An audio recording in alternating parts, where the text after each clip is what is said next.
ജനുവരി 15 ബുധനാഴ്ച. മാർക്കോസ് 1:29 മുതൽ 39 വരെ വാക്യങ്ങൾ. വിശുദ്ധ ഫുൾട്ടൻ ജോൺ ഷീൻ കത്തോലിക്ക സഭയിലെ ഒരു അമേരിക്കൻ ബിഷപ്പായിരുന്നു. അദ്ദേഹത്തിൻ്റെ പ്രസംഗത്തിനും പ്രത്യേകിച്ച് ടെലിവിഷനിലും റേഡിയോയിലും അദ്ദേഹം നടത്തിയ സുവിശേഷ പ്രസംഗങ്ങൾക്ക് വളരെ പ്രസക്തിയെ ലഭിച്ച വ്യക്തിയായിരുന്നു ഫുൾട്ടൻ ഷീൻ. തിരക്കേറിയ ആ പ്രൊഫസർ തൻ്റെ മുഴുവൻ അധ്യാപന ഷെഡ്യൂളുകളും നിലനിർത്തുക മാത്രമല്ല, നിരവധി പുസ്തകങ്ങൾ രചിക്കുകയും ചെയ്തു. തൻ്റെ പൗരോഹിത്യ സ്വീകരണ ദിവസം ഷീൻ തൻ്റെ ജീവിതത്തിലെ എല്ലാ ദിവസവും 1 മണിക്കൂർ നേരം പരിശുദ്ധ കുർബാനയുടെ സാന്നിധ്യത്തിൽ ചെലവഴിക്കാൻ തീരുമാനിച്ചു. ഇത് അദ്ദേഹം മരണത്തോളം വിശ്വസ്തയോടെ ചെയ്തു.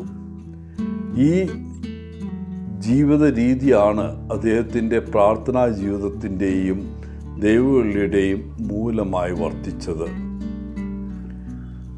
ഇന്നത്തെ സുവിശേഷത്തിൽ യേശു തൻ്റെ ഒരു ദിവസം എങ്ങനെ ചെലവഴിച്ചുവെന്ന് നാം കാണുന്നു.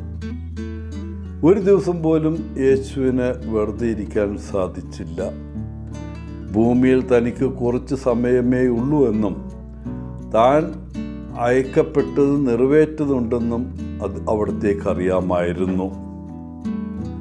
ആവശ്യമുള്ള ആളുകൾക്ക് അവനെപ്പോഴും ലഭ്യമായിരുന്നു. തന്നെ അന്വേഷിക്കുന്ന ആളുകളെ യേശു ഒരിക്കലും നിരസിക്കുന്നില്ല. അവിടുന്ന് പ്രാർത്ഥിക്കാനായി അതിരാവിലെ എഴുന്നേൽക്കുന്നു. ആർക്കും തന്നെ ശല്യപ്പെടുത്താൻ കഴിയാത്ത ഒരു വിജനമായ സ്ഥലത്ത് യേശു പ്രാർത്ഥിക്കുന്നു.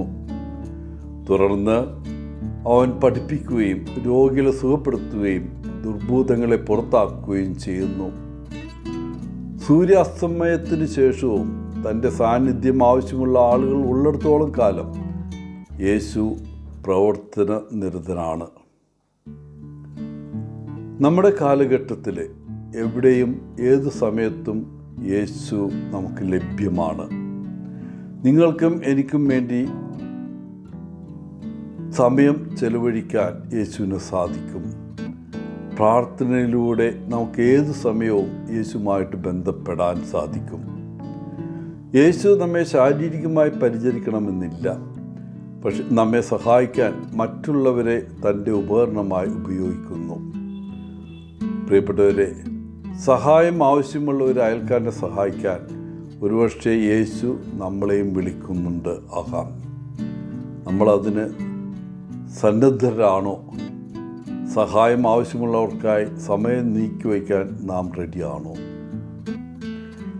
എല്ലാവർക്കും നല്ലൊരു ദിനം ആശംസിച്ചുകൊണ്ട് ഒത്തിരി സ്നേഹത്തോടെ പോളച്ചൻ CSSR ഫ്രം കേരള.